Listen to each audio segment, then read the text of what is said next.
Tervist, on Illar Kohviinevalt ja täna on neljapäev, 21. märts aastal 2019 ja käes on kevad ja nagu ongi näha, vihma sajab, rastlad tilguvad. Aga ma tahtsin tegelikult rääkida sellest, et ma ei saa aru, mille pärast siis need inimesed käivad Toompeal meelt avaldamas selle nii-öelda gei-koalitsiooni vastu, ehk siis Keskerakond, EKRE ja Isamaa. Noh, ütleme nii, et ega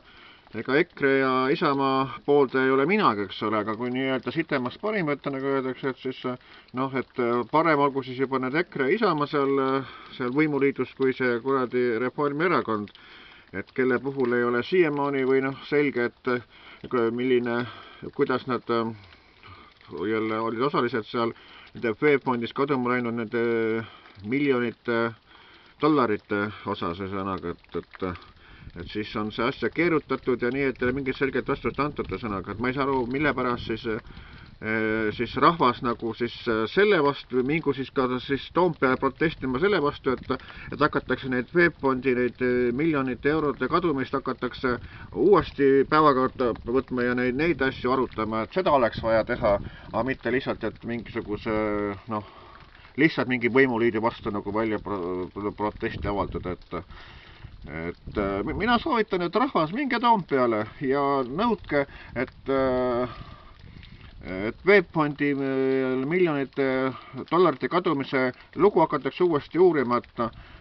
kas Siim Kallase Reformierakond, palju nad sellega seotud on, sõnaga, et seda tuleb ju arutusele võtta ja siis need kurjategijad tuleb karistada selle eest, aga mitte niisama, et see asi on lihtsalt aegunud, loetakse, asi on suletud, sõnaga, ja siis nii-öelda, et vargad ja pätid võivad siis ise valitsus olla ja siis nii-öelda meile seadust teha, et no tere hommikust, et see asi küll nii ei lähe. Ja nüüd vaatame üheskoos ka seda, et kuidas, mida ajakirjandus selle VEB-fondi kohta nagu kirjutanud. Niisiis, siin on üks ärileht.ee keskkonnast võetud 17. september 2014, 14.28 on avatud selle artikkel, et Ardo Aasmäe VEB-fondi miljoneid võttis välja juhtiv reformierakondlane. Et komisjoni materjalidest nähtub, et VEB-fondi raha ei läinud kaduma Venemaal, vaid selle võttis välja üks juhtiv reformierakondlane, ütles ettevõtja ja poliitik Ardo Aasmäe, kelle sõnul on Reformierakond seetõttu Venemaa poolt šantaseeritav. Et siis, ja kes seal siis kõik veel nagu, mis siin kirjas on, et raha välja võtnud reformierakondlase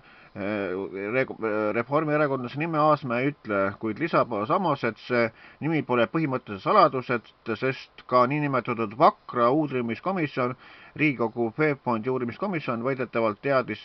Peterburi ühest pangast 20,5 miljonit dollarit välja võtnud ja selle sisuliselt Eesti ettevõtjalt riisunud inimese nime, kirjutab ajaleht Pealinn.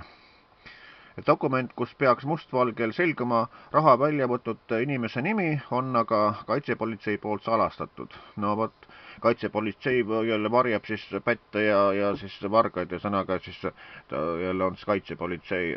et siuksed Eesti Vabariigi kaitsepolitseinikud meil.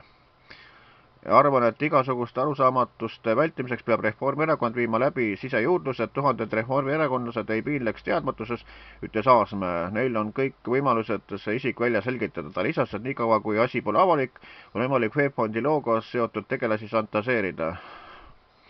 Ja siis ärileht kirjutas sellel nädalal tookord, et Riigikogu VEB-fondi uurimiskomisjoni endine esimees Rainer Vakra saatis kaitsepolitsei peadirektorile Arno Sinisalule kirja, milles palus kustutada saladus kaitsepolitsei kirjalt number 01476 UL ja lubada kirja avalikkusele avaldada. Avalikkus soovib saada vastuseid VEB-fondiga seotud küsimuste, sealhulgas kirjas käsitletute kohta, seejuures on kirjas kirjeldatud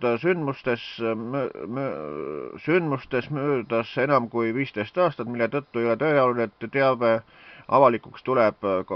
kahjustab Eesti Vabariigi julgeolekut, põhjendab Vakra kirjas oma soovi. Et siis üks selline lugu ühesõnaga. Et rahvas, minge protestige Toompeal selle VEB Fondi, selle miljonite dollarite kadumise, et nõudke, et seda hakatakse uurima uuesti, aga ärge tehke muidu sükst tola seal, et mingisugust gei jälle valimisliidu osas meelt käite avaldamas, et see on jama, aga tehke seda, mida vaja teha, nii ütleme mina Jürgen Kohvi poolt.